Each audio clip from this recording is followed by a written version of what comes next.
السلام عليكم ورحمة الله وبركاته. واحد سمين بدي يعني،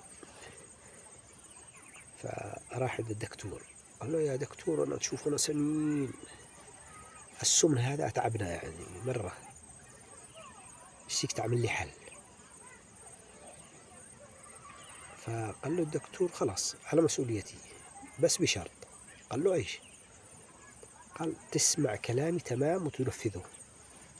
قال له خلاص تمام، أنا بجيب لك قال العلاج الذي يرجعك نحيف هكذا مثلي وعاد يعني أنحف مني.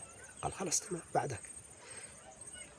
قال له شوف، أنت فقط تأكل الصباح حبة كيك وكوب حليب، الظهر حبة كيك وكوب حليب، والعشي حبة كيك واحد حليب بس، يعني كوب حليب، يعني الثلاثة الوجبات كوب حليب، يعني واحد حبة كيك وكوب حليب الصبح والظهر والعشاء. قال له خلاص تمام يا دكتور.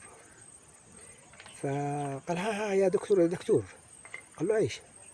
قال اكلهم قبل الاكل ولا بعده؟